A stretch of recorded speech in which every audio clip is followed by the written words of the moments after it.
हितियान ने मो को अनशन से कहा कि तुम मेरे लिए भी एक बाउल बीफ नूडल्स बना दो। मो कहता है कि तुम मुझे मो भाई कह के बुलाओ तो फिर मैं बना दूंगा, मतलब कि मो काका। हितियान सिर्फ अपने बड़े भाई हिचिंग को ही इस तरह से बुलाता है। तो फिर वो थोड़ी देर के बाद उठा, वो मो गुआनशान के सर पे पैट करता है और उसके कान में कहता है कि मो काका मुझे बहुत ही भूख लगी है, प्लीज मुझे खाने दो। मो गुआनशान के पसीने छूट गए। वो कहता है कि हाँ ठीक है मैं बना देता हूँ, हटो यहाँ से। दूसरी ओर जानी और ज़ेंगशी शॉपिंग करके वापस जाने की सोच रहे थे। जानी कहता है बहुत ही तेज हवा चल रही है, लगता है कि ठंड बढ़ने वाली है। ज़ेंगशी अपने फोन में ही था तो जानी उसे पूछता है कि तुम किसे टेक्स्ट कर रहे हो।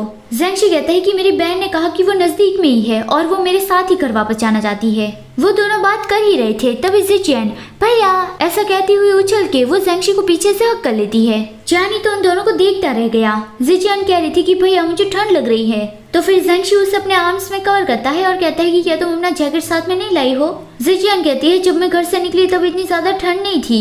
जानी ने अपना जैकेट निकाल के ज़िचियन को पहना दिया और कहा कि छोटी बहन मैं तुम्हें बचा रहा हूँ। तो फिर ज़िचियन उसका शुक्रिया अदा करती है। लेकिन अब जानी ज़िचियन की तरह ही ज़ेंगशी को कहने लगा कि जैन काका मुझे भी बहुत ज्यादा ठंड लग रही है। ज़ेंगशी समझ गया था कि जानी ऐसा क्यों कर रहा है। वो उसका सर नीचे प्रेस करता हुआ कहता है कि तुम एक इडियट हो। अब जानी और ज़िचियन दोनों को ही ठंड लग रही है तो फिर ज़ेंगशी को उन दोनों को ही अपने आर्म्स में रखना पड़ेगा।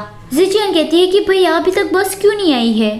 ज़ेंगशी कहता है कि जल्दी आ जाएगी, टाइटली पकड़ के रखो ताकि ठंड ना लगे। यहाँ पे दूसरी ओर खाना खाने के बाद हितियान वापस जा रहा था, लेकिन वो मो को भी अपने साथ खींचता है कि मैं वापस जा रहा हूँ तो मुझे नीचे तक छोड़ने आओ। लेकिन मो ऐसा नहीं करना चाहता था। वो कहता है कि छोड़ दो मुझे, आखिर अचानक से तुम्हें ये क्या हो गया। हितियान कहता है कि जल्दी चलो भी।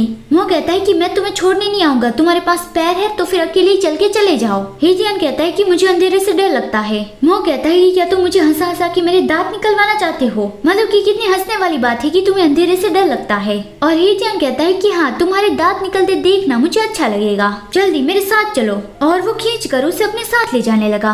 मो कहता है मैं स्कूल की सारी लड़कियों को ये बताना चाहता हूँ, तुम हर रोज कितना कूल बन के फिरते हो लेकिन असलियत में तुम एक भीगी बिल्ली हो जिससे अंधेरे से डर लगता है। लेकिन स्कूल की सारी लड़कियों को ये बात पता चल जाए उससे हितियान को कोई भी फर्क नहीं पड़ रहा हो। वैसे वो कहता है कि हाँ ये तो कुछ ज्यादा इंटरेस्टिंग लगेगा।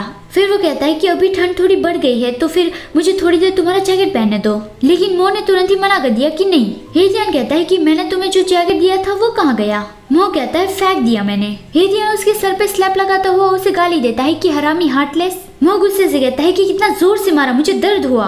लेकिन जब हितियान जाने लगा तब फिर से उसने हितियान को बुलाया और अपना जैकेट निकाल के उसकी ओर फेंक दिया और कहा कि हिसाब बराबर, मतलब कि हितियान ने उसे अपना जैकेट दिया था तो फिर मो ने भी हितियान को अपना जैकेट दे दिया तो इससे हिसाब बराबर हो गया। हितियान उसकी ओर स्माइल करके कहता है कि बहुत अच्छे और फिर वो चला गया।